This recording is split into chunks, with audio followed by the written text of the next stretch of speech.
what is being done there, when you also come to Ghana, it is done likewise.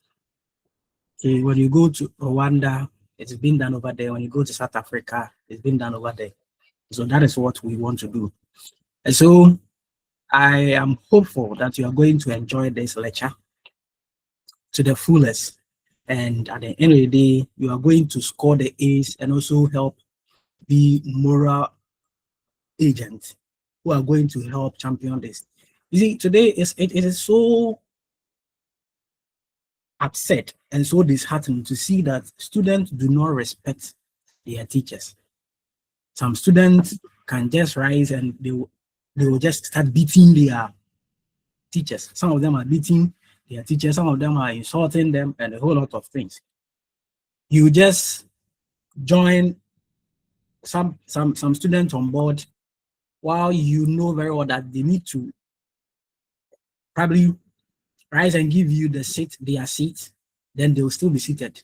Some time ago, I was working with my mentor, that's a coordinator for this course, and we were not using his car.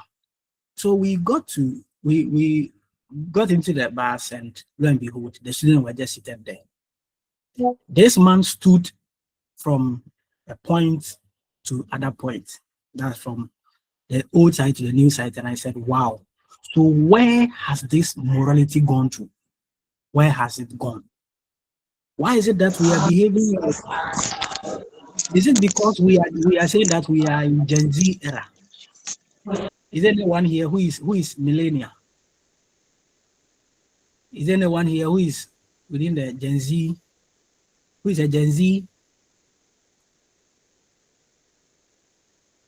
Oh, if you are Gen Z, you raise your hand. You raise your hand so that we salute you. So that's it. Rita is saying she Rita, are you in Gen Z or millennial? Please, I'm a Gen Z. Gen Z. Oh, okay. So you guys have your own morality, and why is that the case? It's not the best too. It's not the best. So we want to go help sustain this morality that we think has been thrown somewhere. The moral fabric that holds us together appears to be so loosened to the extent that today we don't regard people as such. There are so many people in prisons, whenever you catch them, they say, hey, I was deceived by the devil. The person was deceived by the devil. And so always is the devil who is making them misbehave in that regard. So we want to now learn how to respect ourselves and also help to curb some of these problems in our community. Today you go on social media, you see this person has done that, and the police are after him or her, and a whole lot of issues. So if we are going to take this course seriously, we as teachers, when we get to the classroom, we will be able to guide and also help preserve this morality we are talking about. And so that is what we want to do. Can you see the screen? Yes, please. Yes, we can. All right. So what are your expectations from this course? What are your expectations?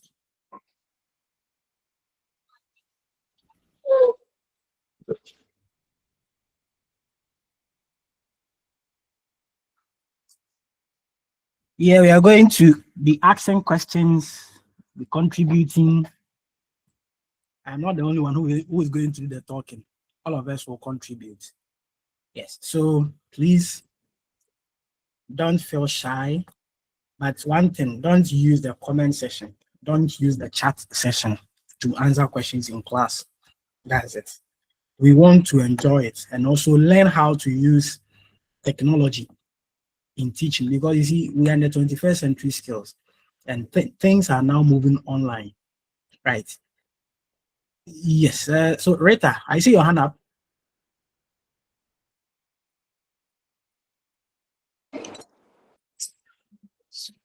Sir, please, you may continue. Oh, okay. So I was asking of your expectations from this course. I was asking of your expectations. Okay, so as the course title is morality and social values, I'm expecting to learn more of morality in Africa.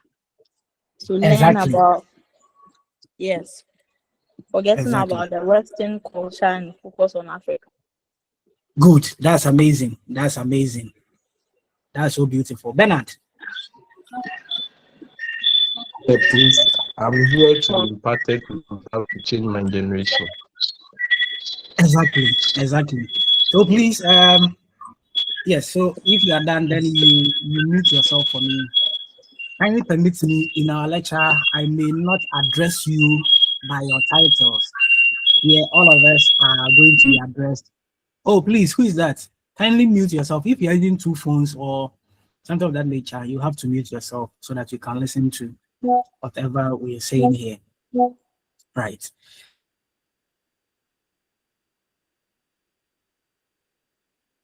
And so I'll give along game. We're going to be using, oh, who is this?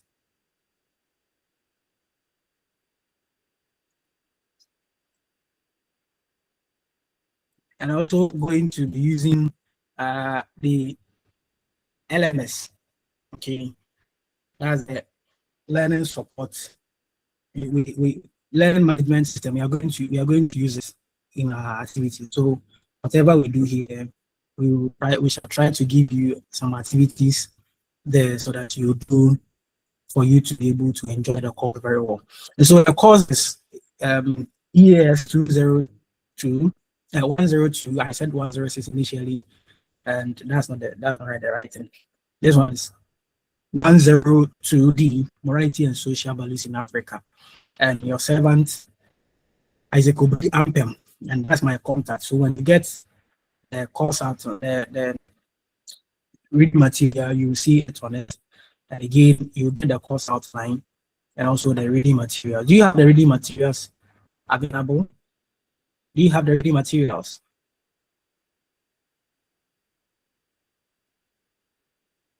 Do you please have the reading materials? Can you hear me?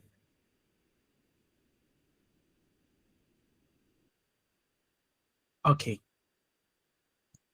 good. So we are starting our lecture. No, So the please. first, we are going to look at the concept of morality and values in Africa and look at the levels of morality, look at some of the characteristics of African morality.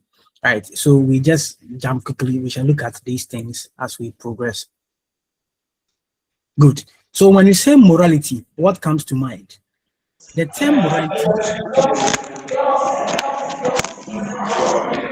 the term morality is derived from the Latin word mors, which means manners or morals. And by morals, we are looking at the general acceptable way of doing things. So far as you're talking about morality, then we are talking about the acceptable ways and unacceptable ways of doing things, the good ways and the bad ways of doing, the right way and the wrong ways of doing things in the community. That is what we are actually talking about. And so far as society is concerned, we have certain habits that needs to be promoted. Then there are certain habits that need to be thrown into the garbage. And so that is what we are going to look at. If you are in a community, what do you do? Do you say that I am educated and so whatever is expected of me in the society, I am not going to do it? So far as it is an entire community that has come together to agree on. So we have Boo. Boo is saying our quest to pursue good life by way we are following the acceptable, so all of us in the community. That's it. So you make a conscious effort because you're in a community. It is your duty to ensure that whatever the elders, the leaders of the community have said, you are going to abide by them. So that is where you are pursuing it. So pursuit of good life. There are many people in prisons. There are many people in debt. when you ask them, they will tell you, oh, it is the devil who did this to me or who pushed me. Does the devil, does he have a hand to push you to do that? Wilson has also said that morality is an area of life and a form of thought. So you see, it's an area. As we are here, if you want to talk about academia, we have one that is dealing with calculations. So that's an area of academics. We have an aspect that is dealing with languages. We have aspect that is dealing with governance. So these are areas. And so morality too is an area of life and a form of thought and action, or a department of life which is parallel to other departments. You see, you go to every part of the world. Every work has morals.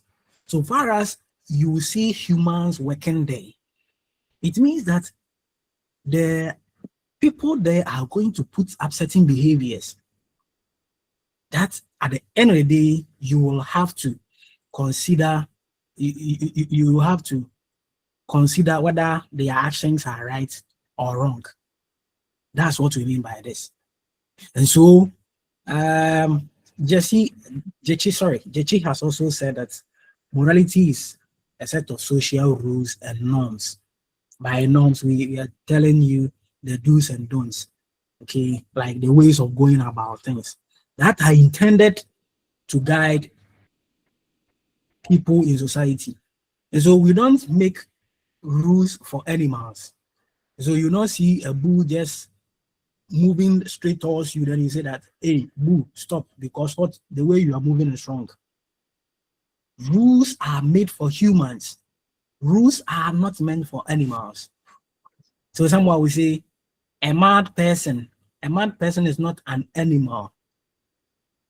A mad person is a human. But why is it that? Yes, so the mad person is a human, but then he is not able to discern through issues to be able to decide whether an action is right or wrong. And for that matter, when you see a mad person running towards you, please find a place to hide. Find a place to hide. And so when you're talking about morality, then we are talking about the way we are supposed to live our lives to be able to fit well in the community. And so you as a student, you see, you have come here, you are here to study. Here to study. But then, as you are here to study, it's a department on its own. Now, when you enter the department there, you have morality, which is also a department on its own. You have ethics. That is also a department on its own. And now you see them intertwine. Because of course, if you don't get some of these things, we are going to suffer at the end of the day. Everyone is going to take the laws into their hands. And at the end of the day, if we don't take care, people will get things twisted. And so that's what we don't want to do. And so by the nature of morality, and based on what we have spoken about, we shall see that morality is about things that are good and things that are not good or they are bad. Things that are right, things that are considered to be right, things that are considered to be wrong, then things that are accepted and unacceptable in the society. And so based on these, we have two theories that are helping us understand. And these theories are deontology and teleology. Deontology and teleology. By deontology, please, if you have a question, then you raise your hand for us to see you, for me to see you, to call you, to contribute. Okay, so I see Koba Benis. Is it Koba? Benis, you've just lowered your hand. Okay. And so by the nature, we have two philosophies that help us understand morality very well. Someone say, oh, I did this and I didn't know that it was wrong. And now people are chastising me. They are just insulting me anyhow. They are gossiping about me. Of course, at a point in time, we see that gossip is good. Oh. We shall see that gossip is good.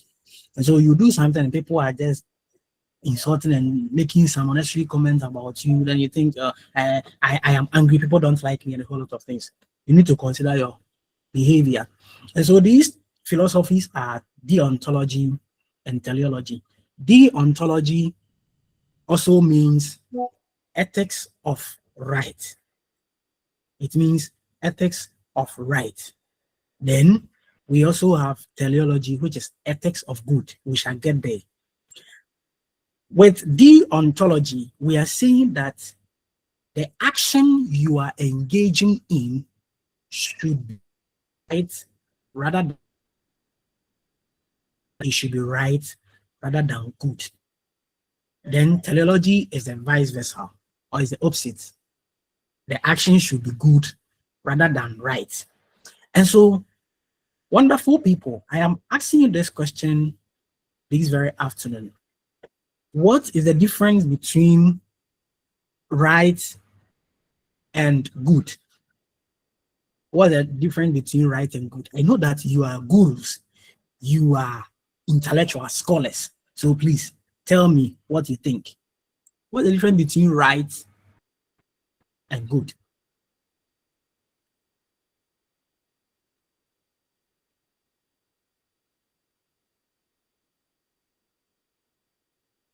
Rita.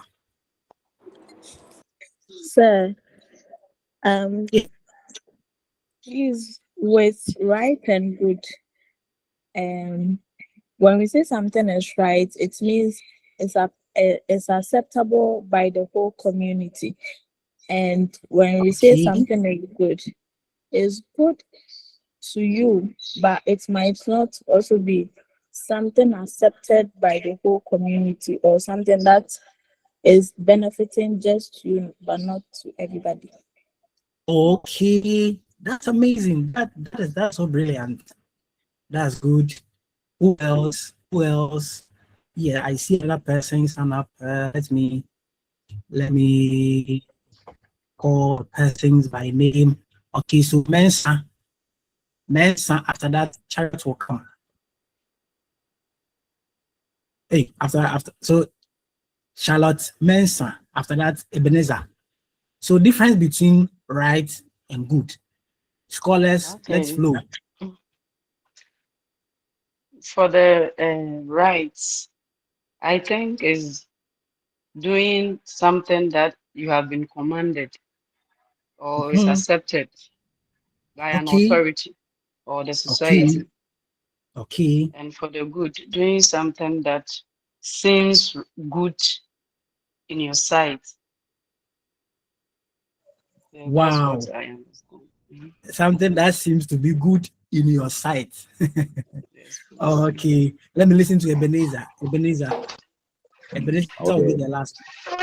okay, sir. And please, I think doing right means you have to follow the moral codes. You have to go strictly by the moral codes or the authority set for you. And Okay, doing what is good means maybe doing something that will bring maybe the best possible outcome for those involved without okay, going okay. strictly by the rules. Yes, please. All right, all right. That's amazing. That's so brilliant. All right. Okay. So, in a nutshell, okay, I see. Is it Richard? Yes, Richard. please. Okay, sir. Let's hear you. Okay. Sir, in my opinion, I would say that doing something good does not necessarily make it right. Hey. Yes. I'm giving an example. Okay, Flo. Yes. For instance, you can decide to go and visit a patient at the hospital or maybe a prisoner at the prison. But if you don't go at the appropriate time, you are doing good by going to visit the prisoner or the sick person, but visiting the person at the wrong time doesn't make it right. Okay. Okay. So Yes. the goodness you are doing may not be right. Yes, please.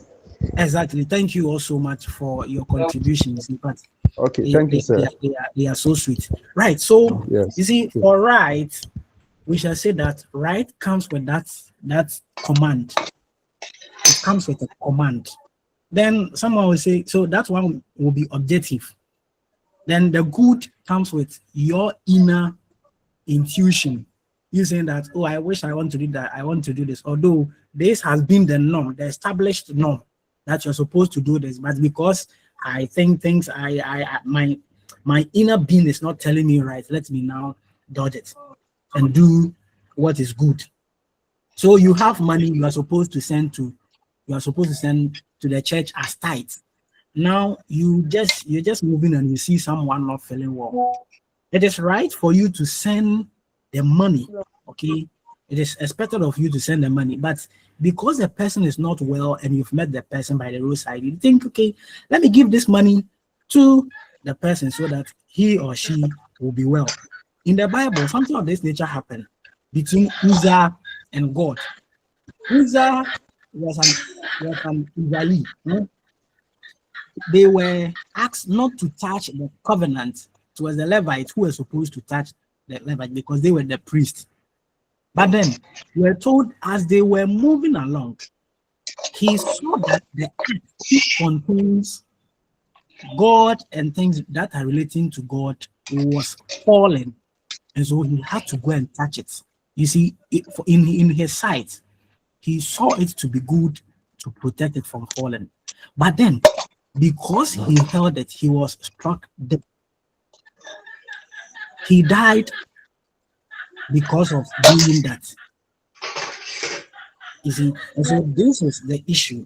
Right? He's saying that for an action to be right, then it means that it is ordained by a superior, it is an authority that has told you that. Then for you to also dodge something, it is now an evil. And so with the deontology, we are saying that people here are encouraged to do what is right.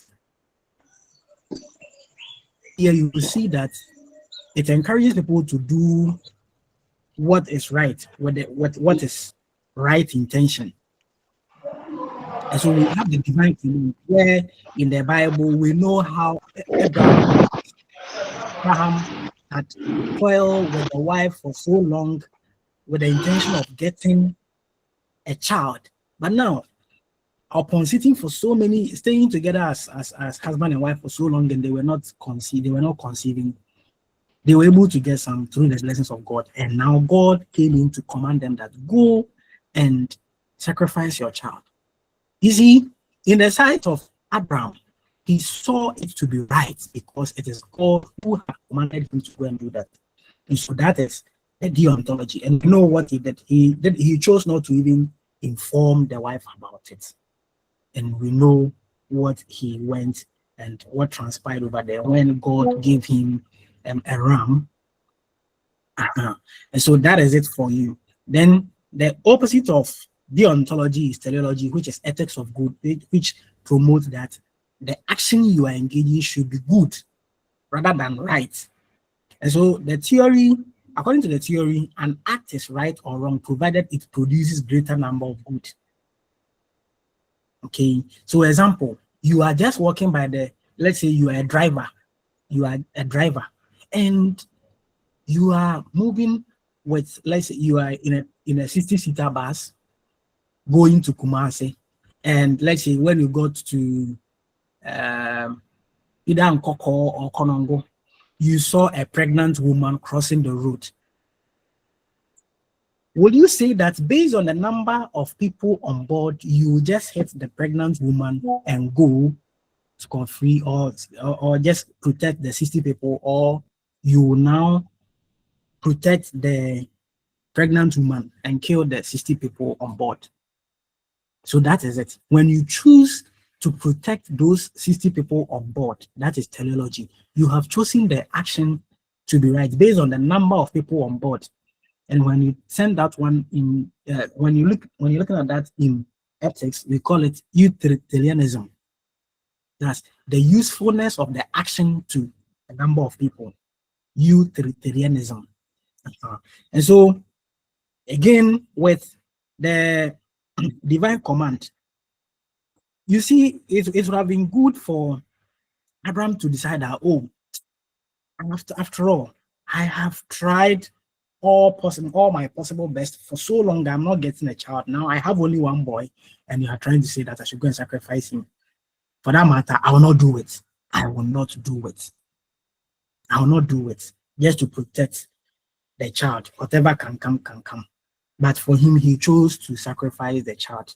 And we saw he chose to do what was right over what was good.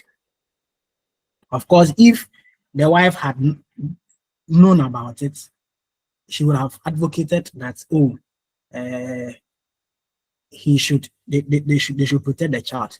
Now, so you are in an examination center, and you know very well that you are a devoted Christian, but then you are failing. You are failing. But because of your religious beliefs, your religious teachings, your religious practices, you are thinking that if you should engage in any form of malpractice, it is not right. Will you say that based on that, you will, please, those chatting here, I don't like it. There is a link. There is a link. If you want my link, 0540, write it somewhere. After that, chat me. I'll give you the link so that you join the group, the WhatsApp group nationwide, please. 0540 388 336. 0540 388 336. Please don't be using the chat when we are in class. Pay attention to whatever we are doing on the screen. You don't have time. So as we are having the lecture, I will entreat each and every one of you, follow the lecture, read the notes here so that you wouldn't be wasting much time again to read your materials. As you are here, then you are learning. It's very important. So don't be using the chat button. When I see someone doing it, I'll stop the class. Then you learn on your own. Right. So you are a Christian, and because of your Christian teachings, you don't want to cheat. But if you don't cheat, you are going to be dismissed. You are going to be sacked from the school. And people have been experiencing this. Those who have not been learning, some people can just end up having about 10 E's. They will tell you, oh, we've completed school and we have 10 E's. Please, if you don't have time, you don't venture into witchcraft. That's why we say in our camp. So once you have come here, please learn and ensure that either you get first class or second class upper. If you didn't get anything at all, ensure that you get second class lower. That one is. But first class and second class upper, try to be in there. Try to be in there. And so, will you cheat? This is the question. Will you cheat in the examination to now avoid being sacked from the university? Or you keep quiet? Oh, it's just ethics of right. I'll keep quiet, hold on to my peace, and now fail. When you are done failing, then they sack you. Or you go to teleology, which is good for you to cheat in the examination and protect your peace. Avoid that kind of embarrassment that will come to you. It will happen that you go to church and they'll ask you, we thought you are a UCC student. So what happened to you? So let me find out from you. What will you do? Will you cheat in the examination hall and go your way despite the fact that you are a Christian or you are a Muslim or you are African traditionalist who do not cheat? Will you do that? Or you will do otherwise? What do you think? What will you do? Let me hear from you. Ebenezer, Eben, your hand has been up. I was about asking, are you not tired? Okay, Mavis. I'm sorry. Hello. Mavis. For me, I'll teach and protect myself. Yes, I'll teach and protect myself. We are in religion class, oh. I understand. Hey, Yes, because protecting myself is better than me letting things go and then fail. Later, people will be pointing us at me. It's a disgrace. So rather, I will cheat and then find my way out. so please, I thought you were Christian. No? Rita. I'm a pure Christian. I'm a Catholic, a pure Christian. Hey, yo, Rita. Sir. Oh, for Rita, they should not cheat. Let's go. Oh, sir, I will. Oh, I will, because I've paid money and my money can't ah, go waste. So I will cheat, then I'll ask for forgiveness. in fact, this course we need to pause. We need to end the course here. Okay, let me listen to. Is it Evelyn? Asake Beru. Hey, Asake Hey, Evelyn. Sir, yes, sir. Asake It's, Beru. it's a sake bill. Yeah. Hey, yo, continue. Okay. For me, I won't cheat. Uh-huh. I'd rather fail the course than to cheat. And besides, Because even if I cheat, then I get a certificate. I know that the day I will face God, still, God will ask me about that certificate, bless especially if you, I use it bless you, for any other work bless you, at all. So I won't cheat. bless you, bless you, The God that said bless I should fail, he will give me money to still go and start again. you. Meanwhile, you are growing, you are growing, Hey, and still Yes, I understand. you want to spend all your time in school. Hey, this madam, you No, Charlotte. I will spend all. Okay. Ah, So please, as for me, I will also not cheat. thank you, Evelyn, Yes, Evelyn I and will also Charlotte. not. A Christian. I will also not cheat because every commandment comes along with punishment. Maybe I will enjoy today, but the next year ahead of me may be a disastrous. So me, I'll not even venture there. I'll go and learn from my faults by going back to study well and pass Ah, later.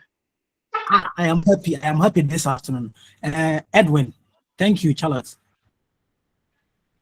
You're welcome. Edwin,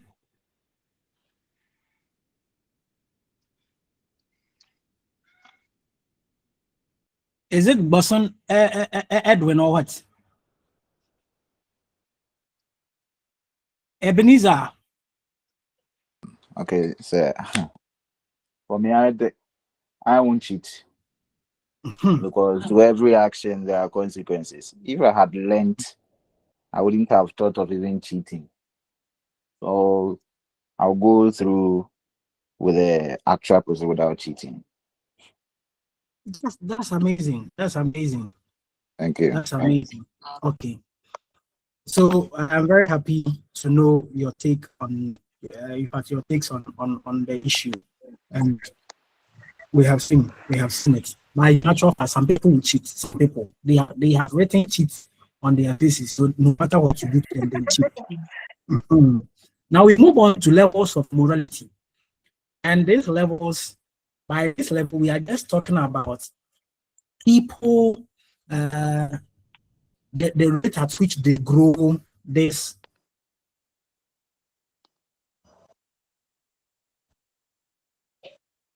is okay, please.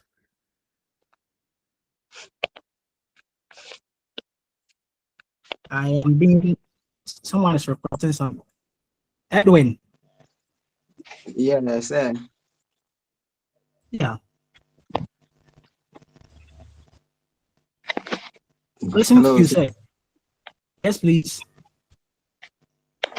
Please, sir, do you hear me now? Yes, I can hear you loud and Oh, clear. okay. So, okay, sir, please, as for me, what I know is that according to the Bible says that do not be too over righteous. So, if a thing like this happens, I may not cheat, but if a help come, I will give in. Because maybe, who knows, maybe it is a help that has come divinely. How will I know? Because at times God manifests himself in the human flesh. So maybe if the help Mhm. come, I will accept it anyway. That's what I will The do. But Bible didn't say that. but I myself necessarily will not write something or cheat. But when the help come, I will accept it anyway. That may be help. Yes. So that's my contribution. Oh, Mm, okay, okay, okay, mm, okay. All right. Thank you so much. Thank you all so mm, much. mm. So I have seen those who cheat and those who not cheat and those who also wait. When then they will use it. Right. So we then move on to the levels of movement. And you see, people go through these stages or these levels as they start from the lowest to the highest. And so the lowest is what we refer to as the anomy or immorality, or some say morality. Okay, precious. Precious, I see your hand up. Yes, sir. Please, I want to ask a question. Okay, please ask. Please, I hear of schools buying examination papers for their students. So, supposing I'm part of that, I find myself in such a situation. Should I take the offer, or I should tell my teachers I'm a Christian and I don't want to indulge in such acts? You are selling schools out here. You are selling schools out, and you are. But you see, in the first place, it's not right. That is the school that Yes. has decided, go. We are buying the questions for you.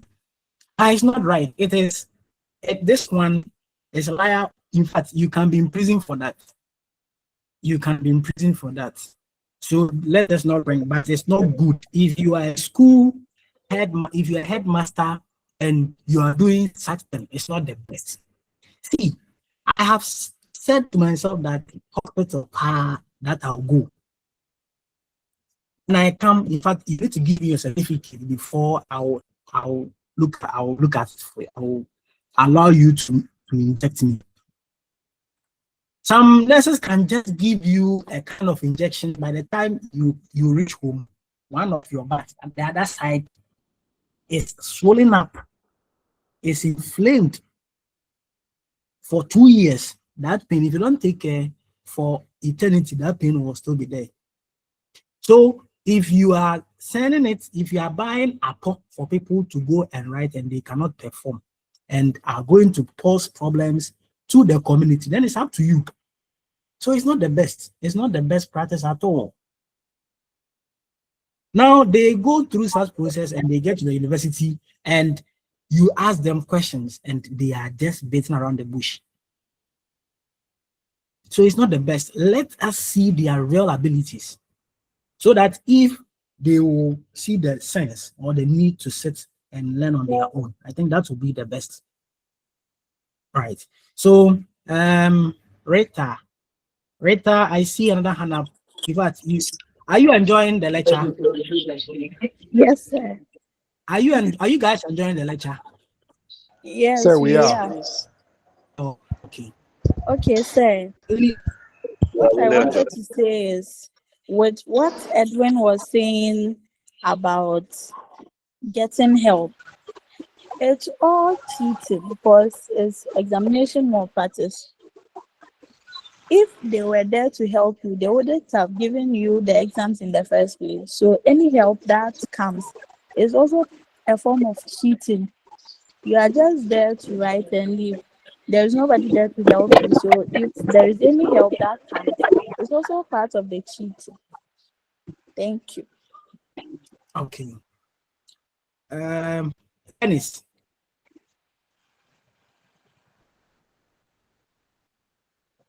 Dennis. Hello, sir. Please, what a friend said concerning the help and the cheating, as my friend said right now, it's all cheating because no help comes during examination. So any help that will come during examination is cheating. Yes, Thank it's you. cheating. It's cheating. Whether you are sending in raw materials or whatever you do, it's cheating. And when we catch you, we shall beat you. We shall beat you. All right. So we have the levels. Oh, Evelyn, Sir, I see your hand up. hello, sir. Yeah, I want to Yes. clarify something.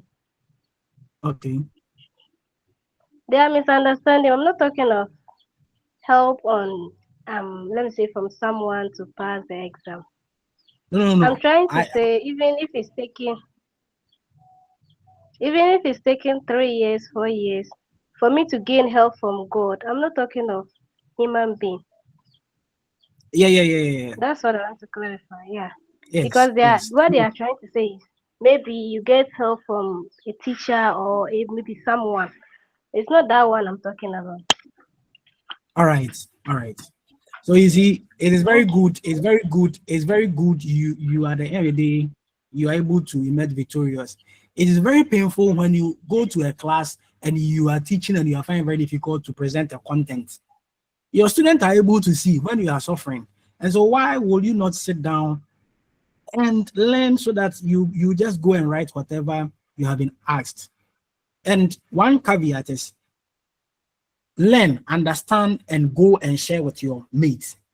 Learn and teach. When you learn and teach, it helps you to be better. I remember go ahead days in I think on UCC campus, I could spend nights to learn just to come and teach my colleagues. Today, some of them are at the SHS. I am also here. You get it?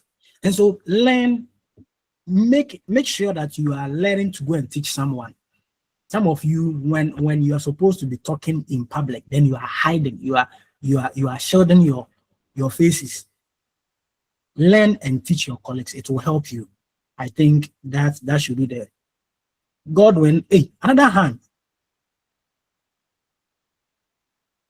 Okay, you let me present a bit, then you come in with your questions. Or they are related to the previous one.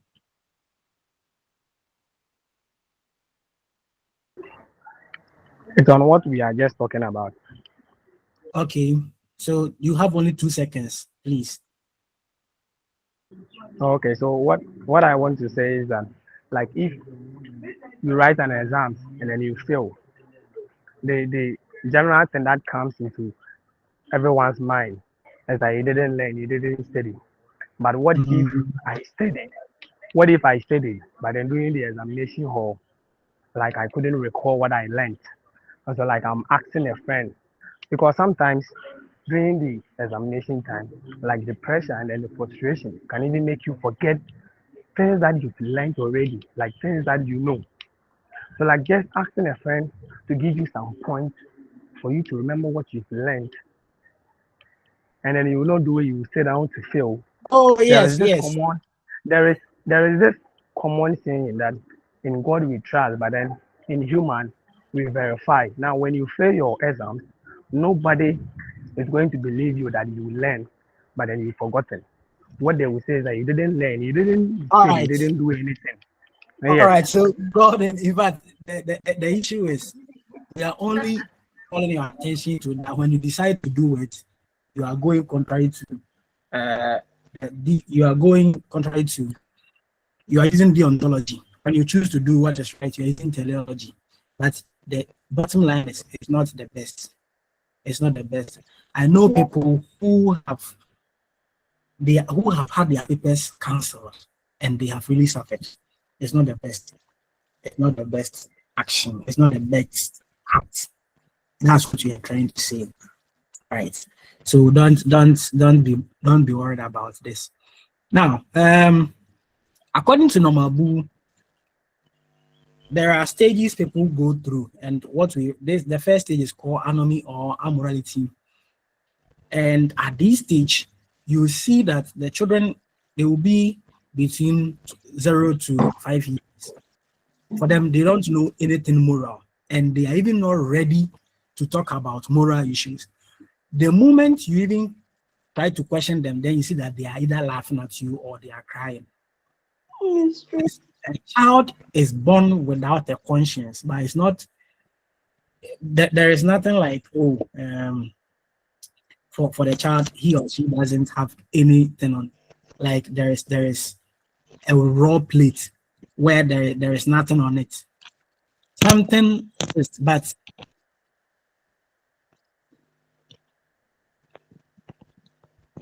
the person is not feeling that tells you this is right or that is wrong. You get it?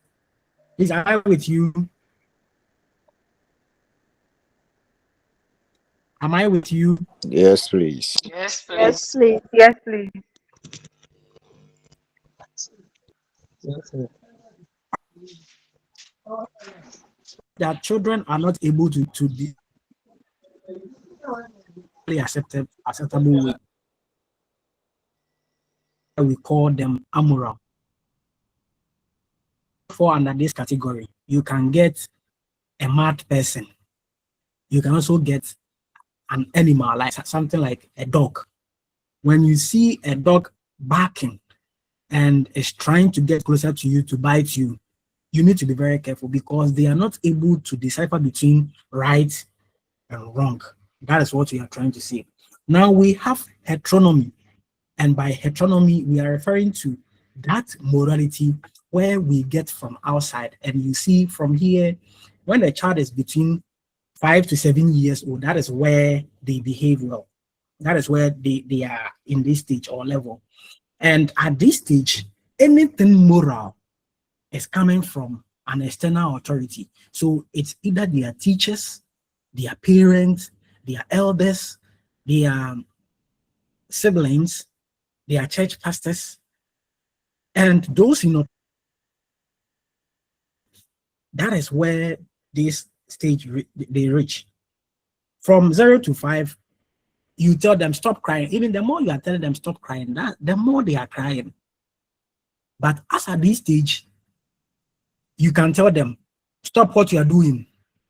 And so some parents, when their children get to this stage, from this stage upwards, then they say, I am getting relief. Of course, getting pregnant is not easy. If you want to get pregnant, you use about 3 years, use 9 months to get pregnant, carry the pregnancy along. Now you give birth 1 year. By that 1 year, the child is not all that good. It's not all that grown to be able to do things for himself or herself. You get it? Now, the third year, or let's say second year, which happens to be your third year of carrying that one pregnancy, the child goes to school. The moment returns, You're on to the thing. please, who are those talking? The moment the child returns from school, you are supposed to go and meet the child. And so you see, for that stage, they're not able to do certain things for themselves. But for the heteronomous stage, that is laws that are derived from people in authority, you can correct them. You can tell them do this, do that. And most of the time, people or we use rewards and punishment to correct behaviors from this side. Now we come to socionomy. You see, all of us find ourselves in a society. And so according to Normal Boo, there is a stage where we take information from the society. And so the socionomy, we should just know that it's just a blend of social and the norms. That's society and norms or laws or rules. So you see that here, whatever law that is binding the individual, it is from the community. And you see that the learners here or the people here are between 7 and 9 years old. And so you go nowadays, you see, you go out and you misbehave, and someone in the society will just catch you and just give it to you. I remember someone caught me like that and gave me 3 lashes because I went and I went to steal someone's oranges, and the person caught me. Said, is it yours? The way the person gave it to me, eh? So since then I said I'll not do it again. Stealing orange and you being beaten. Yeah. So here we see that anything that is right in the community is what we accept. Anything that is wrong in the community, we just push it away. That's why we said that it is founded solely upon social approval and disapproval. It means there are certain behaviors the society will tell you, oh, this one you can do, that one you cannot do. And you see that whatever people are doing is being coming from the community. Of course, we have a theory called social influence. The way you eat is coming from the way the society behaves or eats. Someone is very satisfied, doesn't want to eat again, but because he or she has seen some other people eating, said, hey, then I'll eat some. And so that is the socionomy for you. Then autonomy. So auto means self. Here you have grown from 10 years upwards. Whatever decision you make is yours. If it is right, it's yours. If it is bad, it's yours. That's what you are saying. And so whatever behavior that is considered to be right is coming from you. So that's why you're saying that it is a type which is based on self-rule. You yourself, what are you doing? How are you going about things?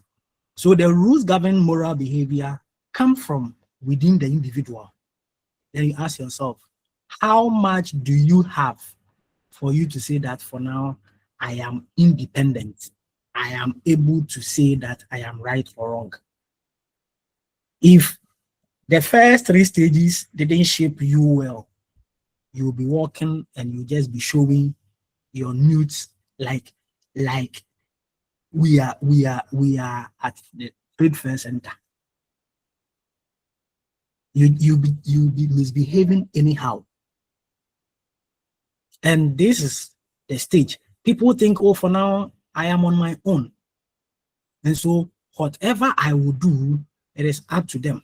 It is my own decision. It's my personal decision. It's my personal decision. There is nothing you can do about it. So you say, for me, I want to tattoo my body. It's up to you. I want to be sleeping around. It's up to you.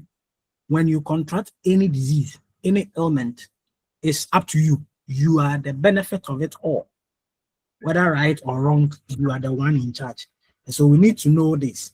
Now, any question, any questions, any clarification?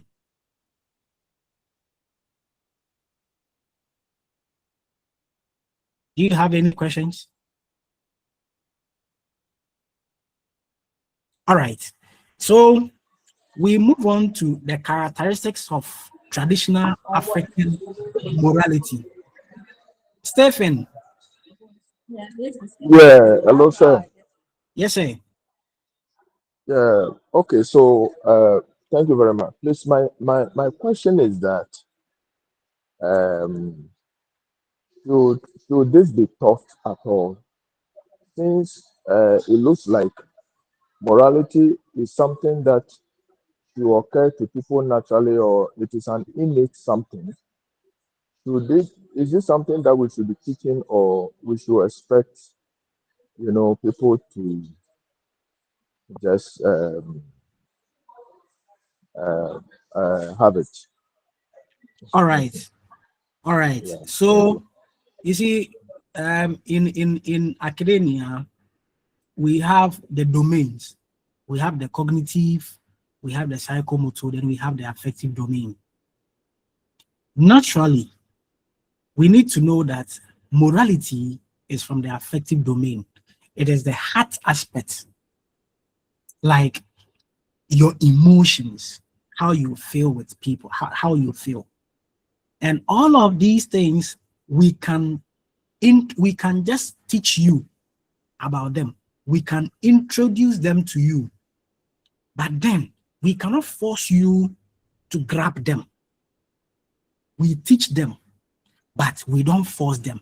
It is now down on you as an individual to catch the very ones you think you like. Okay?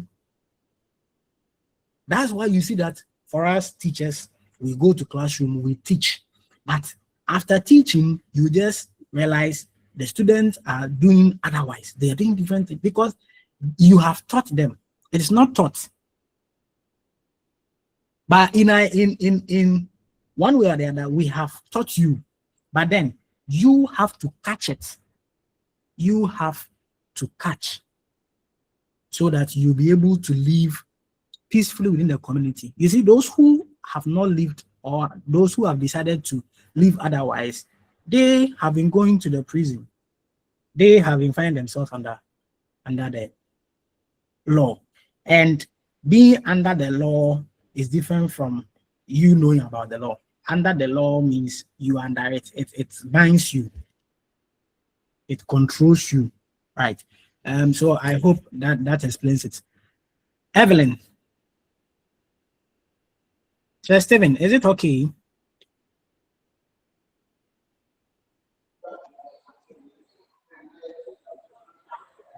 Evelyn. Yes, sir.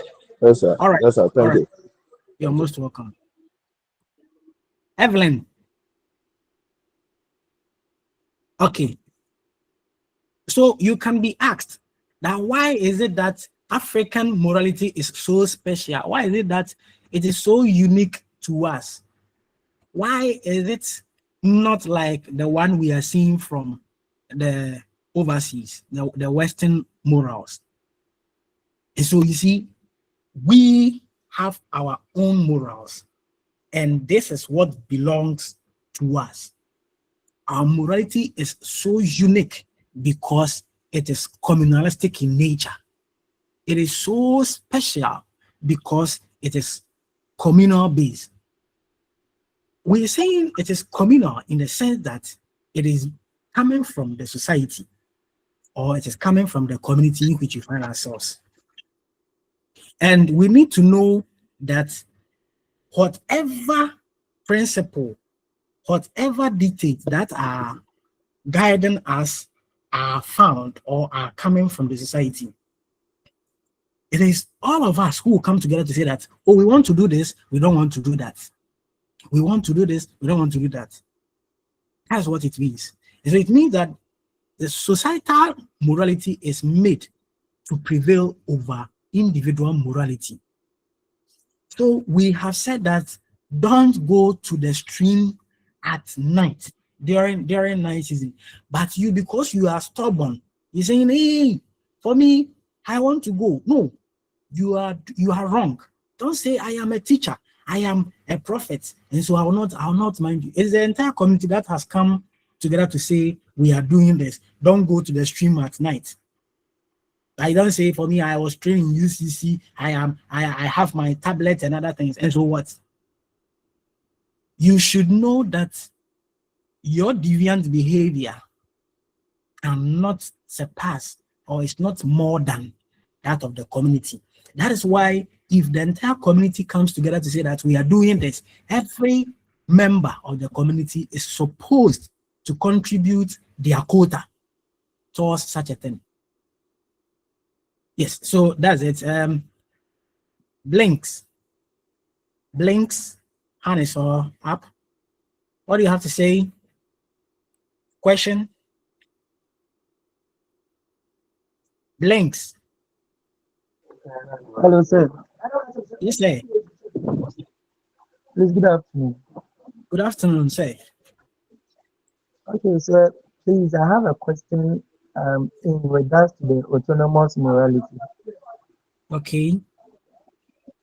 So according to the autonomous morality, it says that it is a law that is derived from ourselves, meaning from 10 years and above. Yes, please. But I was doubting whether a child of 10 years is, has an enough matured brain to decide on good, decide between good and bad. Yes, that's a brilliant question. So that one, this is a theory from the outside world. And so it is also dependent on us to test the theory in our context. And that is what you have done. It's very good. It's very good. It means that you are questioning certain assumptions and certain things. So in this regard, you come and test it and see, oh, maybe you also come across it, something like that. But today, things have changed. People from around 9 years are menstruating, and so don't be surprised. Yes, sir. People around 9 years are menstruating, and so do you also ask, is that the case? Initially, when they were around 15 years, that was when they would start menstruating. But today, 9 years, girls are menstruating, and if you joke, you impregnate them. And teachers is not right. So of course, we need to ask ourselves these questions. But we believe that from that, you see, from 10 years upwards, we didn't say 10 years. We say from 10 years upwards. From that time, they know what is right. That is why they will do something. The moment you come to them, then they will tell you, oh, I am sorry that I did that. But of course, at that stage, they are not all that matured enough for them to take certain decisions. That's why if you don't know and you have any intimate relationship with them, you are going to be in prison for defiling them. It's not good. But what we are saying, from 10 years upwards, whatever things that they think a lot. They know that this is right, that is not right. That's the point. It's a theory that was brought. Now you also have to test it, right? So we continue with the characteristics of African morality. We're also saying that it is humanistic or anthropocentric in nature. Why? What do we mean by humanistic? What we mean by that is saying that it is human-centered, because the word anthropo means human. Okay, anthropos means human. Then the centric means centered. So it means we are just, anything that is moral is coming from us. But of course, this one too, the whites will also have it. But we are saying that it is humans who are put at the center of affairs. So we're saying that it is the individuals who will come together to make the rules. It is quite linked to that of the communalistic nature of it. Okay, so we're saying that African morality, it is human-centered. The moral laws are in there to ensure that we are going to behave well as productive members of our communities. So that is that. Then this worldly. You see, for the African, we believe that there are two worlds. There is the spiritual world and there is the physical world. The spiritual world is made up of the dead, who are the ancestors, and they are there. Then we, those who are alive, we are also here. But the laws, the morals, acceptable and unacceptable ways, we pursuing what is good according to what the society demands. We will not see that one when you go to Asamandu or the ancestral world or the spiritual world realm. We are rather talking about this here while we are still alive. The rules are made for those of us who are alive today and not those who are gone. And so you see that African indigenous practitioners do not believe in any judgment of our moral behavior when we die. And that is what we need to do. you pick Christianity and you see that Christianity is telling you, oh, tuwa bodo gunsuneni nadachi di wonsa beka. When is a dachi? They are telling you there is a world somewhere in the near future. People are going to die, and when they die, they are going to live in heaven, in paradise, somewhere paradisi. Then we are harming ourselves here. But people believe that the kind of lifestyle we demonstrate here, or whatever we do here, we are able to, it's able to help and prepare us for what we are going to live in that eternity. So that is what we believe. The morals, okay, are meant to control our behaviors while we are still on this very planet. That's what we mean by this worldly. Of course, there is also religious element attached to morality.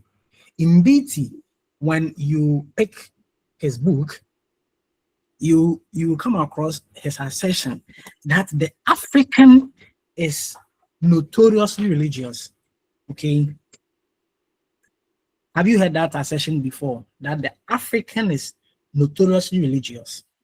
Then Jeffrey Parenda has also said that the African is incurably religious. What do they mean?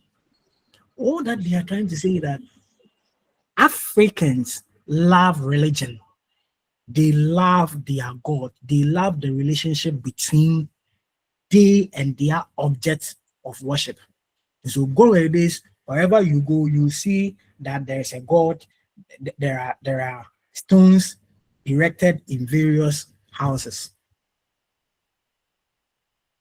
And you see that these things, these deities, these gods who have been raised there, they have some rules for people. They have some rules.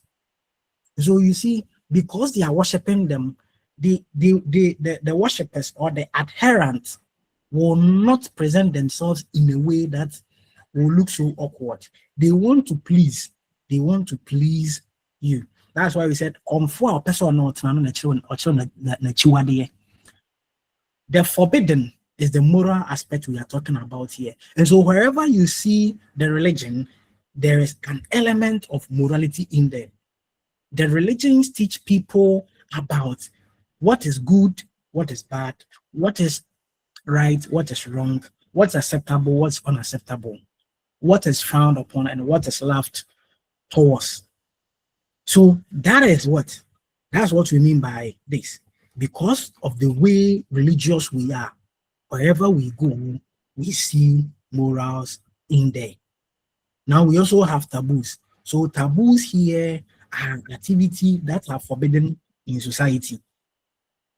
And they mostly come based on our religion. That, oh, you don't whistle at night, you don't wave at this, you don't do this, you don't do that, you don't go to the sea on Tuesday, you don't go to the farm.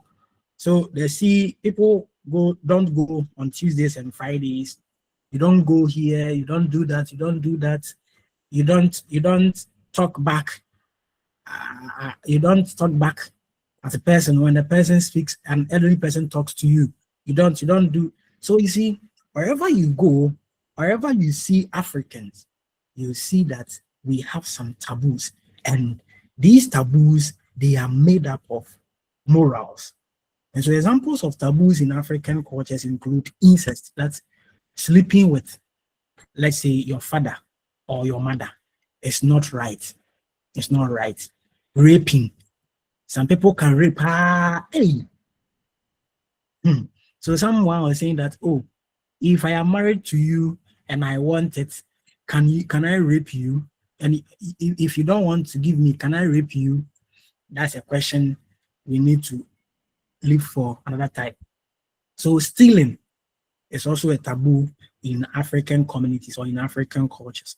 Backbiting, use of abusive words, disrespect for authority, then we also being greedy these are things that are not expected of us.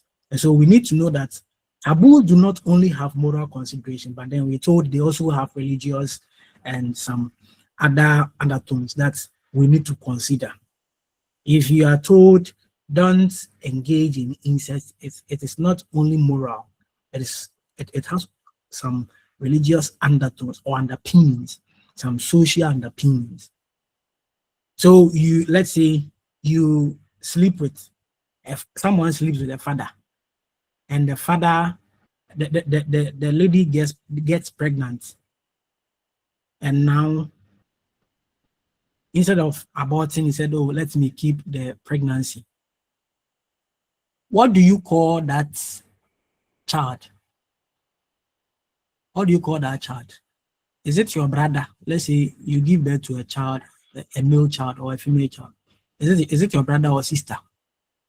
Or is your hey? So there are negative effects. That's why we don't want you to do such thing. Then it is ancestral. We believe that the ancestors are the custodian of our morality. They are our moral watchdogs. And so for me, I have been telling my people, and you are also part of them, that I want to be called ancestor. So here we just come here right now. Then I'll get people called ancestor Abena Mavis, ancestor Adams Howard, ancestor Charlotte, ancestor Bernard Old. Do you want to be called an ancestor? Do you want to be called an ancestor? You see, and so the ancestors. Let's see, ancestor Kibi. Hey, this ancestor Kibi Pade, ancestor Musa Dogo. Hey, ancestor Nuruddin. So all of you are ancestors. So you mentioned ancestor, then you continue with your name. So for me, I want to be ancestor. Ancestor Ampem. Now we believe that these ancestors, they are the moral watchdogs, and they are interested. They are interested to see that we, the living, we are living by the moral codes that are binding us. That is why someone will all of a sudden be attacked by a strange disease. You just do your background research and you see that the person might have done something wrong. That is why the person has been punished that way. And so let us take note of what we have spoken about, the characteristics, and what we are going to talk about. They are examinable. If you have your books, you write them down, because they are possible areas where you may be examined, be guided in that regard. Now, there is a debate. There is a debate, serious debate, that you can teach morality based on your religious affiliation. Some people are saying, oh, you people should shut up. Shut up, keep quiet. You cannot teach morality based on any religion, because there are atheists there who do not belong to any religion, but then they are living well. They live very well. And so that's the debate. What do you also think? Should we teach morality based on religion, or we shouldn't teach morality based on religion?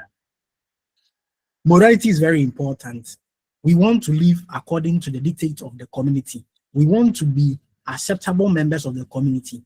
Now, should we teach it because we are members of various religions, or we should do otherwise? What do you think, Abena? For me, I think we should do otherwise. We shouldn't teach based on religion.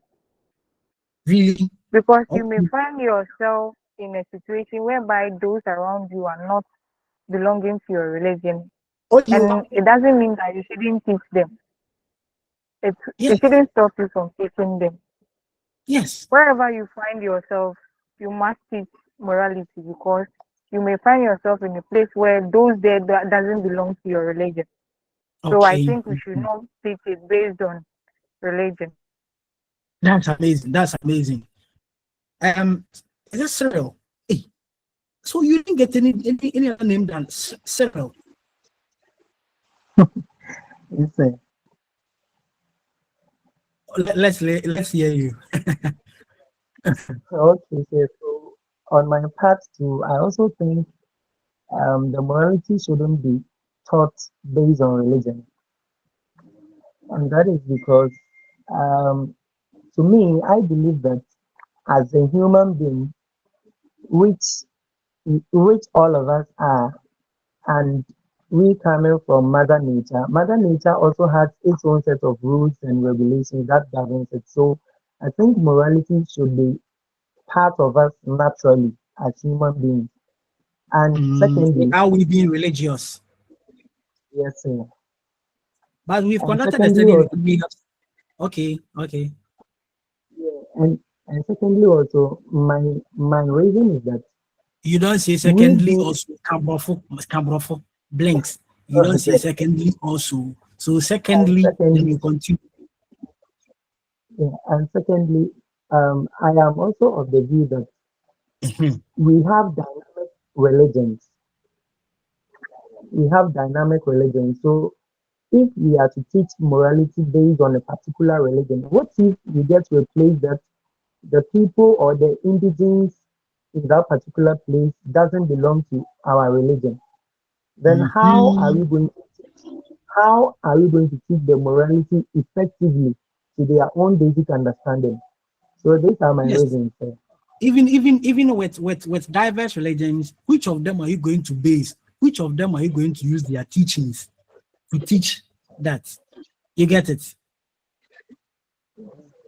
Steven, Steven, the Daisy, is that your hand? Are you still carrying your hand, or do you have something to say?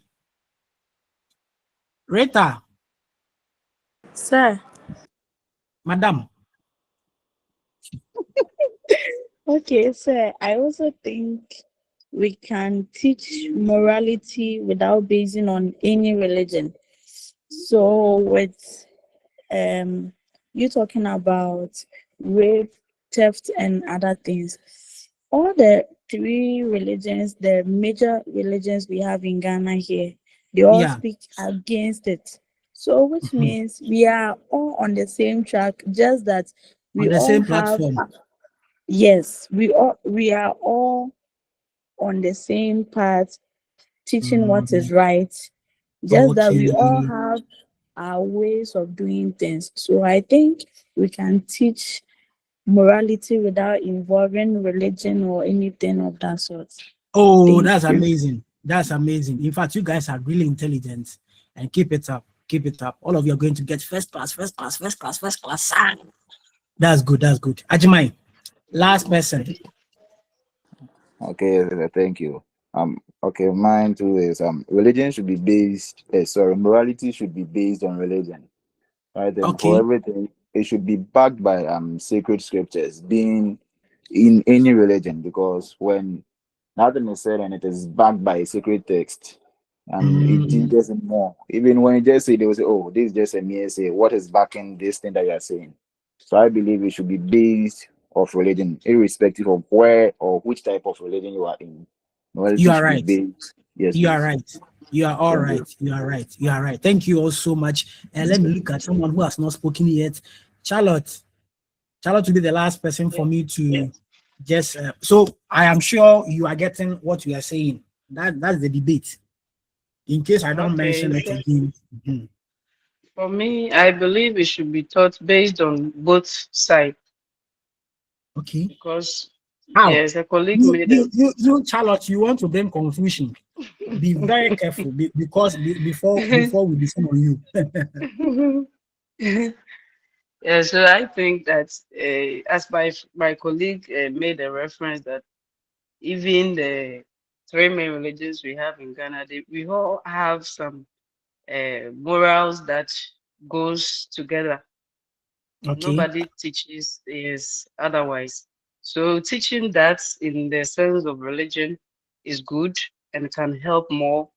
And adding without religion and teaching without religion too can go further. Thank you. Thank you. Help, yes. All right. All right.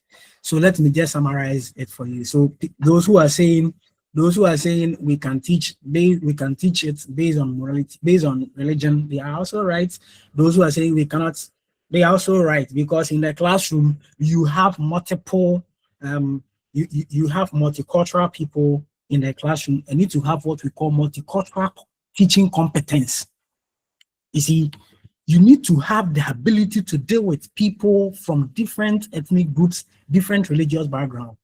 That is why in your course, you are going to learn about introduction to religion, learn about Islam, learn about ATR, learn about Christianity, so that at the end of the day, you'll be able to satisfy everyone equally. And so we are saying that in the classroom, we can teach morality based on this religion. And you're saying that the laws or the content, the principles that are coming from these various religions, you see, when you look at them very well, they appear to be encouraging people to put up good behaviors and also avoid doing evil.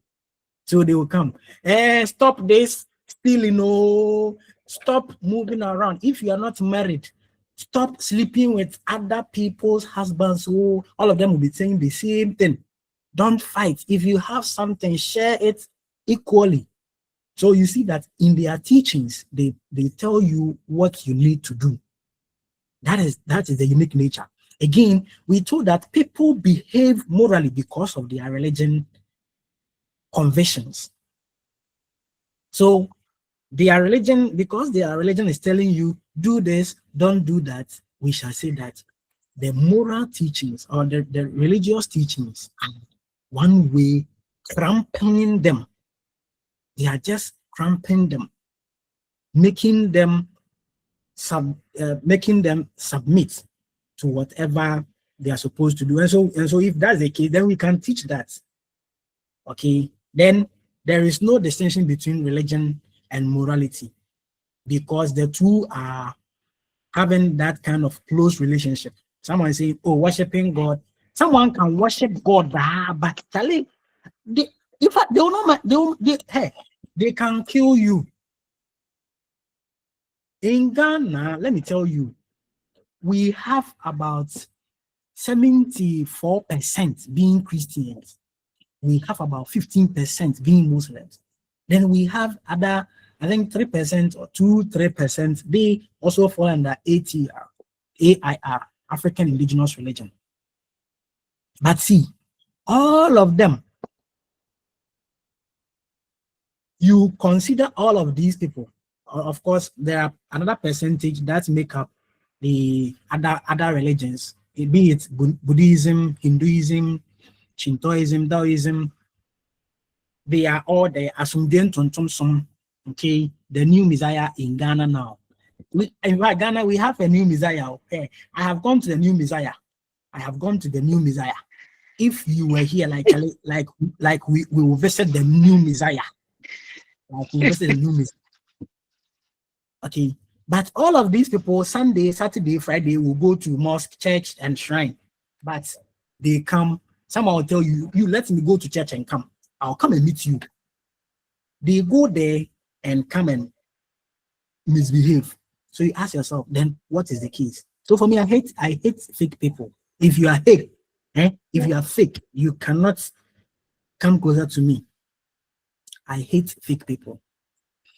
Right. So we see that kind of relationship between religion and morality. Of course, that one is questionable, because those people, those who are engaging in bribery and corruption, those who are cheating in examination, and I have some people here, I don't want to mention their names.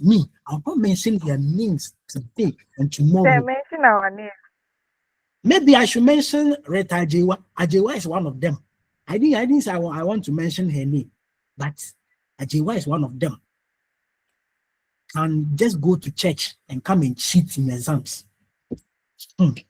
This course, I'll tell them, this course, we should select people who are only religious to come and read. Right. What constitutes moral code of any particular African? Some people also saying that what constitutes African society, what constitutes our laws, the laws that are just regulating our behavior, our taboos, all of them are derived from the very religion we are talking about. And so if that's the case, why don't we just go? It's like putting the right person at the right place. So people continue. People are saying that morality flows out of religions and that it helps to regulate people's conduct because they are in there. So we can do that. People also saying that moral laws which are derived from religion are absolute, external, and unchanging because they are given by God. And we need to be obeying them. We need to obey such rules. So we continue with so many things. In fact, the debate continues. And of course, you see that now we come to those who are saying we cannot teach morality based on any other religion. Some people are saying that, you see, I spoke about God, that it is finite, it's unchanging, it is absolute because it's coming from God. Now, come and see here. They are saying that there is no conclusive evidence or proof of the existence of the supernatural being or the supreme being or God because it is not empirical. How many of you have seen God before? I know the pastors here, you have seen God. When you saw him, what was he like? What was he like? Oh, is there anyone here? Is there anyone here who has seen God before? Yes, no one has seen God before. Charlotte. Yes, please. Have you seen? Hey, you have seen God before. Hey. Hey. Or you saw your God. No, please. Yes, religiously, I believe in the Bible, and the Bible has said nobody has seen God with the naked eye. But no. he has given us, the reason why I'm saying I've seen him, he has given us some characteristics or something that will make you feel No, in I his am not talking presence. about the characteristics. Have you seen God? Now I can just show my face that this is me. And of course, you have my picture. And the picture that I You have don't not see changed. God by his face. That is what I want. So what But I shows see that him. What shows that he's the one I who see gave him you by faith. news? By faith. Hey, we are not talking about I've faith. experienced. We are talking about empiricism.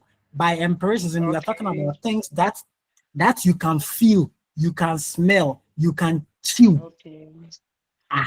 So have you seen him before? Now you may Not have with my seen your naked husband. eyes. With your Yes. naked eyes. Have you seen your husband before? Yes. So you have seen your husband. So if he's telling you something, you believe in it. But here we have not seen any supernatural being before for us to say that, oh, this is him. This is him. So people do not see him visibly. They don't have visible view of him. Some people also saying that it is possible for believers to become morally upright and put up good behaviors. There are people, but it's true.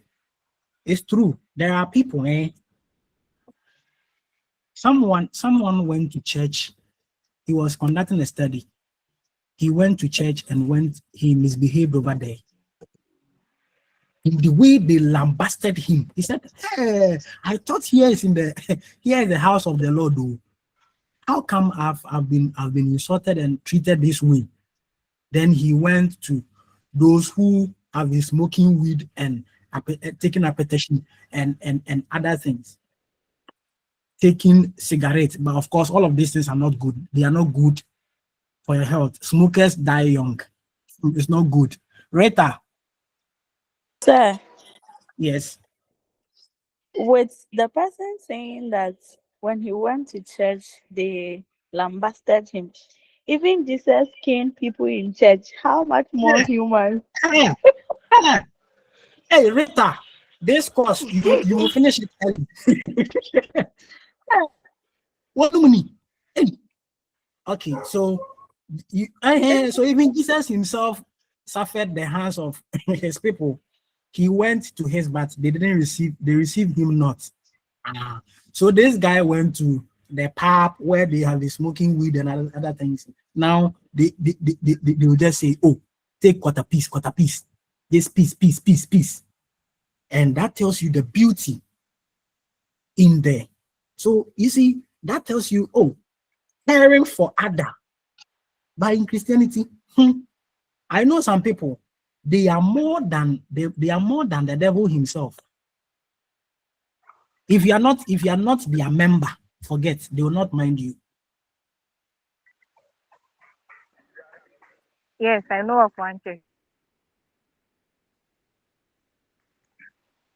You know of one church. Do you want to mention the church? Maybe some of us attend that church and they'll come and be free. No, I will not mention. Oh, mention, let's go. In fact, don't show your face. Jehovah Witness. Those I am a member, and you've mentioned my name. Yeah, Blinks. Yes, sir. Blinks, yeah. Right, sir. It's So true. Those people, I know them. I think that Okay. So you let us conceal it. Let us conceal it. okay, sir. Yeah, Blinks. So I think that the basis of all this is our religion that we have. The people in it, we don't practice what we preach. Mm. Right from the basis of all these three religions is love. From what I can see or from my perspective, I think the basis of all this religion is love. But our problem is we don't practice what we teach. We Blinks. actually teach. I am adding this point to the. I am adding this point. Okay. So religious people do not practice what they. It is a brilliant idea. It's a brilliant idea. Religious people do not. Okay, so sometimes do not. Okay, sometimes do not practice. Do not practice what they preach. So Yeah. they preach virtue and practice vice. Yeah. That's brilliant. In fact, I am seeing the A people. I am seeing the A people. Good. Okay, so for now, I'll just leave the rest for you so that you deal with them. You read them in that regard. So we say that when we also teach morality based on religion,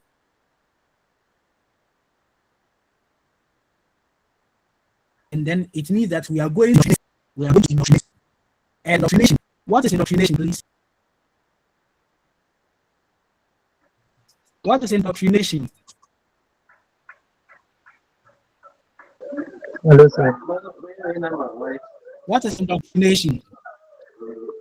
Yes, sir. What is indoctrination? So, sir, please, from my point of view, I would like to um try to define indoctrination. Okay, so go So straight when to the point. okay, so when we talk about indoctrination, I think it is we trying to inculcate into members of religion um a set of rules or regulations that that particular religion think it's best to shape up human morality for its best. Okay, okay. So we let's listen to Abena May. Say, I also think indoctrination is when someone is taught a particular set of belief or idea without being encouraged to Oh, question wow, or wow, wow. maybe think critically. Okay. So like I just come here and I tell you, hey, all Christians, in fact, all Christians, you are going to hell. Now come to Islam. Come to Islam. Come to Islam. Uh-huh. If you don't come to Islam and I catch you, I'm going to fail all of you. That is indoctrination. Good. Eben. Ebenezer. Okay. That's what I think she said earlier. I think it's quite the same thing. Okay. Yes, that's the doctrination is where that one it is formal. You follow the rules, like the teaching, sorry, based on your religion. But in the indoctrination is where you are just told to without even giving you the time for your moral reasoning. So it's quite the same thing. So it's not moral, it's critical thinking. Okay, yes. Right. So because of that, we say we cannot teach morality based on religion.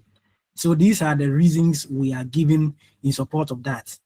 Okay. These are the reasons we are in support of that. So it's very important. And indoctrination, I think at my master's level, I worked on indoctrination. I worked on something like that. And I saw that I think the teachers were one way or the other are indoctrinating. So how do you indoctrinate? How do you indoctrinate when you are teaching? Okay, when you are teaching, there are things you do, like the moment you go to the classroom, you say, let us pray. You are going to teach RMU, then you say, let us pray. They say, oh, our Father in heaven, we thank you so much what you have done for us. We are going to learn today and we commit ourselves into your hands. It's indoctrination.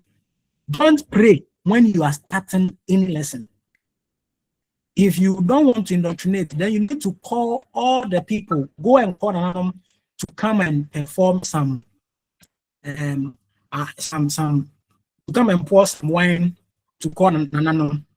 Okay. If you don't want it to happen that way, but if you don't have time, your time is not enough. So why do you even force yourself? Then you see the person will wear t-shirt like the church's t-shirt, or will wear the clerical to indicate that I belong to this very religion. And so what? Do you want to force people to come and join your faith, or what? What's the motive behind it? They say today, I am inviting all of you. I am inviting all of you to church. Who sent you? Who has asked you to invite people? We are not here to convert people to any religion.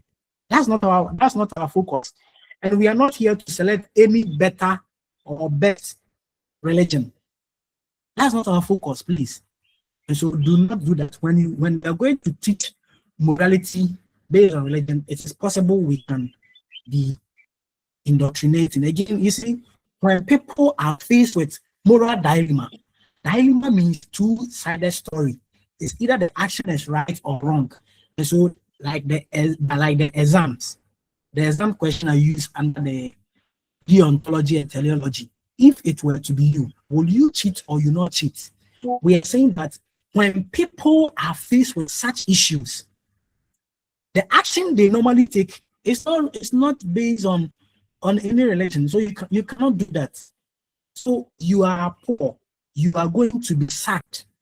And a guy, you see one nice guy who is well done. I'm not saying it's the best thing. UCC is taking its school fees and they say, hey, let me now go and do some one night stand and get money to come and pay my school fees. You are religious, but if you don't do it, how do you get the school fees to pay? So most of the time, people they engage in certain behaviors that are not, they don't consider their religion. So corruption. Now you just completed school and you've heard that, oh, I want come and pay something, come and pay some money for us to do it. You see, all of these things, because you are not because you are in the religion, you may say that we are not do it. But most of the time, when people find themselves in hectic situation, the decision they take is not religious. Sorry, yes, it's not based on the fact that you are religious. They use critical thinking. They think critically based on their autonomous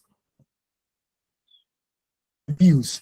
Okay, that is it. So we cannot teach morality based on any other religion. And again, you see, technology has advanced, and so if we are going to say that we are going to teach it, it's going to be very difficult. And so we have our JW people, as an example, where they don't take blood. Meanwhile, you may say that now science has advanced.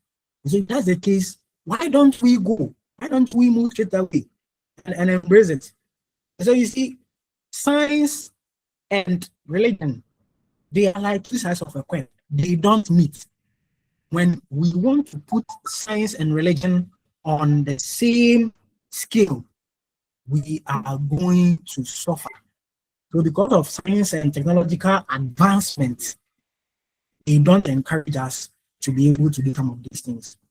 And I have seen some of the people, they have died. In fact, they died because they refused to do it. And some people at a point in time will tell you, because I belong to this religion and I am a medical doctor, even if you come to me, I will not give you the blood just to let you die. In that case, what do you do to the person? You see, so these are the basics that we say we cannot teach morality based on any other religion. And so these are the points we have seen. Now we shall talk about the types of values in our next meeting, and we need to find a way. We need to find a way to be able to have all the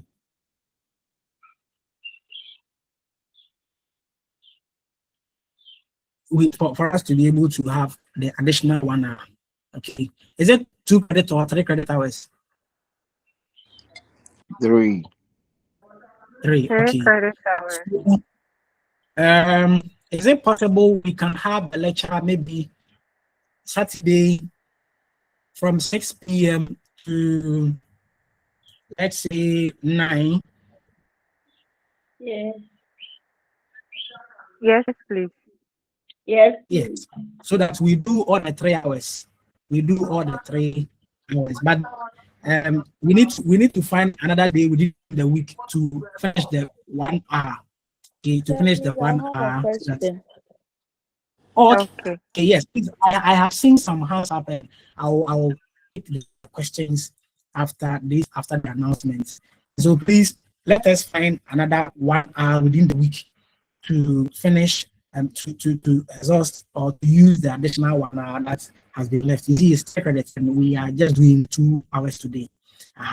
And maybe in our subsequent lectures, we will have to see, maybe we may push it to Saturday from 6 p.m. through 9 so that we finish all the lectures. By that time, you'll be in the hostel, then you relax and learn.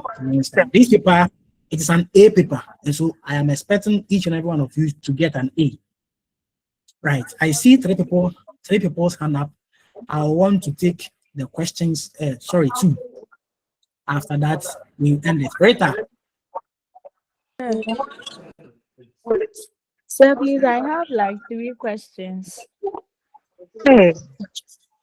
Okay, so I teach in a school, and the school is a mission school. So every morning after assembly, when we go to our various rooms, the first thing we do before we start the lesson is to pray. So with that, are we indoctrinating? Yes. We are. You are indoctrinating. Okay. Okay, and sir, if with that we are indoctrinating, then you see, in the primary schools and the JHS schools, whenever they go for assembly, the first thing is they saying the Lord's Prayer. So with that, are they also indoctrinated? That one is not that. That one is not indoctrination. It is part of the school's culture. It is part of the school's culture. But where you are going to teach and say, close your eyes and let us pray. Like you are going to teach something like CRS. Then the moment you get there, you say, let us pray. In the prayer, do you let all the various religions that are present to also pray, to have their take? But sir, Or in the primary schools too, you may have Muslims in there. So you saying the Lord's Prayer. It's like you are putting the Christians above the Muslims. Yes. That's why I'm saying that if that's the case, if you want to do it that way, then find a way to bring everyone on board. I'm speaking from multicultural point of view, where we are considering each and every person's religion. Do you get it? Okay. Yeah. All Okay, right. sir. I get you. Thank you. Koba. Yeah, Koba. Are you done with your questions, Ajiwa? Yes, please. Okay, Benis, second. Benis, number 2. Sir, please, I was about to ask the question she asked. After assembly in every school, I'm a class teacher. We do pray before class lesson starts, and I sometimes ask them to give a quotation before we start. Is that is that also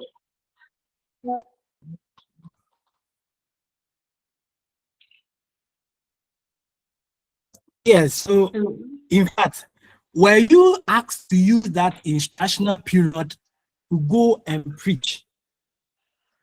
Sir, Or you were I'm not teach? going to preach exactly, but just maybe 5 minutes. You see, like when we get to school on every Monday, we assume that all the children went to Sunday school. So after Yes. moral school, we should practice that.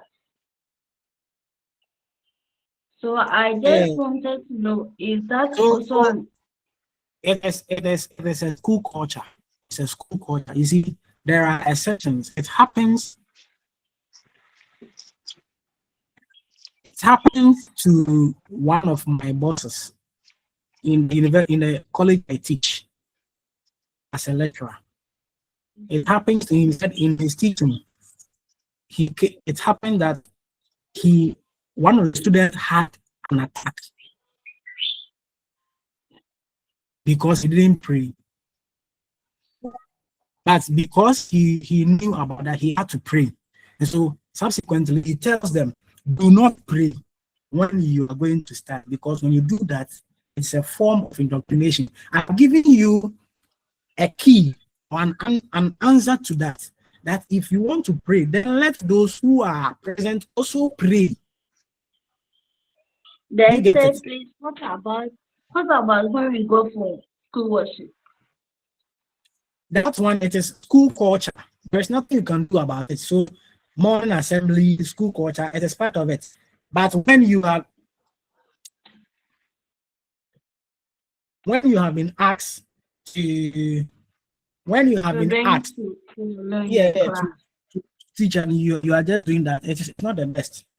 Find a nicer way to bring all of them on board, or don't pray at all. You see, you learn to unlearn, and you unlearn to learn and relearn. So you have learned something. I'm teaching you, I'm telling you, don't do this. There are exceptional cases. If you want to do that, factor the various religions that are in the class. Let them all pray. But then is your time enough for you to use that to do that? It's just it's part of the course. I'm teaching you that. Thank you. So please, I wanted to ask you about the teaching more in the school. I raised my mobile, you didn't call me. So please, if we based on one religion, when teaching moral, religious and moral in the school, it will bring about conflict. I don't Pardon? I'm saying that if we base on one religion, maybe the teacher is a Christian and is going to teach moral education in the school. The teacher would like to base on Christianity, while the people, a lot of them are also not Christians, and that will bring conflict in the class. So we shouldn't base on one religion. We should just teach as it is. So, because all the religions do the same thing, and they have everything in common. It's okay. It's okay. You lecture. You let me listen to. Let me listen to chat. Hey, man. Hey. Okay, so please, I'm basing on the one that's like your point is correct. Okay. Hello. Yes, madam. Okay, so I'm basing on the ones that my colleagues have already said to clarify something for you to clarify something. So does it mean that the indoctrination about the indoctrination?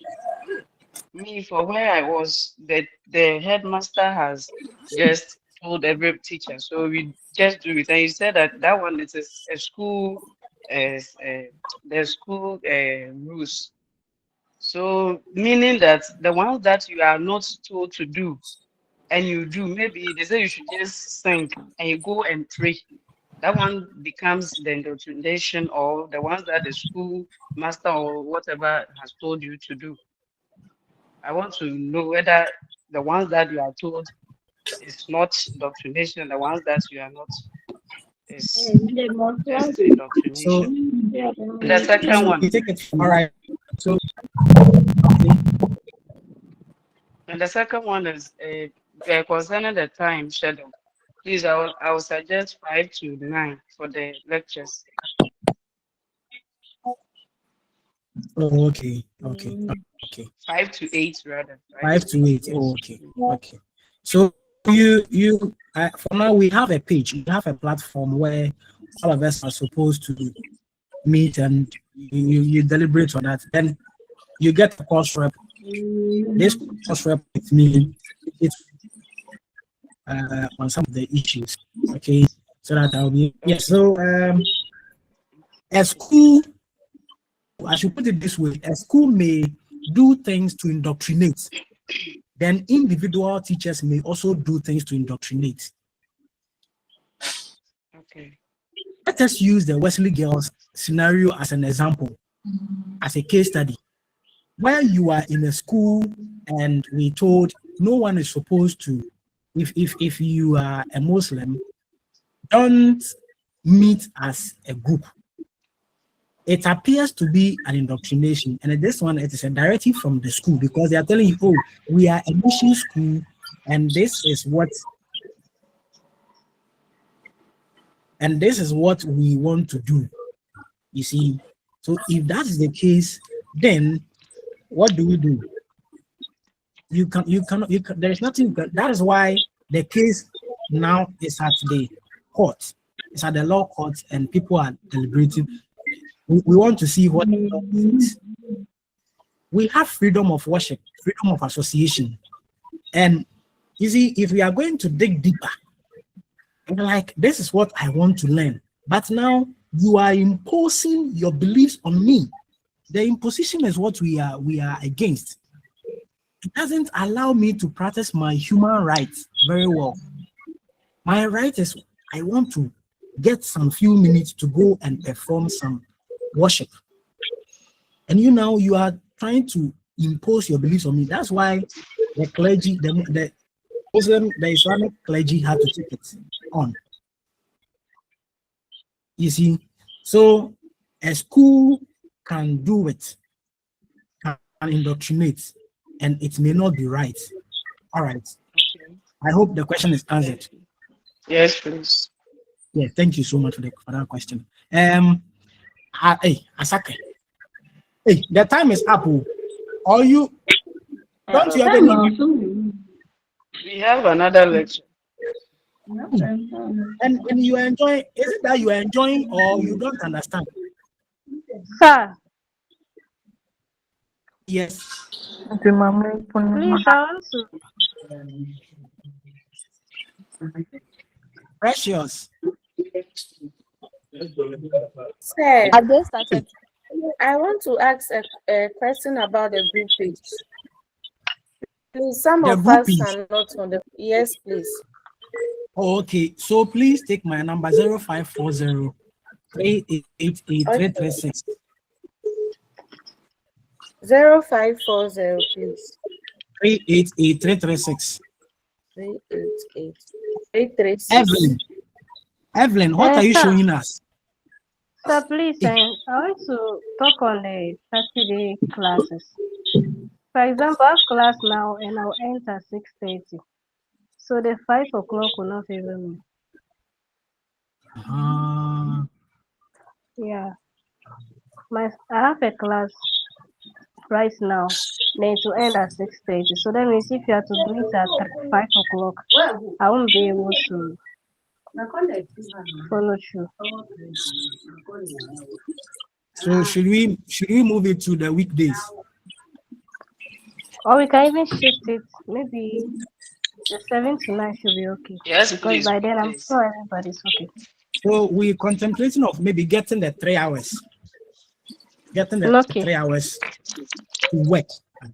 Okay. Then There the will be a weekdays will time. do. Yeah, so you contemplate over that and let me know. Okay. No. Okay, sir. Okay. Maybe someone said 5 to 8, and you could see that one too is not favorable. I am thinking maybe if we can get a 3-hour period to finish everything without wasting another time, another period. All right, Mavis hand is up. So the same thing. I'm also thinking about the same thing because the Saturday I have a class from 4:30 to 6:30, and so if we put it at that 5 From Sunday, may not favor me. let's say Sunday 6 o'clock, or let's say Sunday 5 to 8 or 9. Is it okay? Sunday I have class from 1 to only 3:30. After 3:30 I don't have any class. I don't know of the rest too. So if it's Sunday Yes, so we evening, it will be okay. now come together as a group. Okay, because you are working from different centers, this is how it's going to be. So come together as a group. We can get the 3 hours for Tuesdays. I'm not sure Tuesday evenings I'll be available, but maybe Thursdays and Wednesdays I'll be there. I'll be available for us to have it. So you think about that and let's see. Get a course rep, and the course rep will also revert to me for the necessary action to be taken. Thank you all so much and have a good evening. Okay, sir. You're welcome. Awesome. Thank you. Hello, Thank you, and God bless you. everybody. Hello, everybody. Since we are not from the same place, I guess some of us are coming from the western region, others are in central region, and others are somewhere else, and we don't know ourselves too. So I suggest we create a group, or yes, that will help, cause Another group again, for but us to be able to discuss some things. Only this the for lecture has already. okay. So They've are given we us a using group the already, teachers so we room? should use that.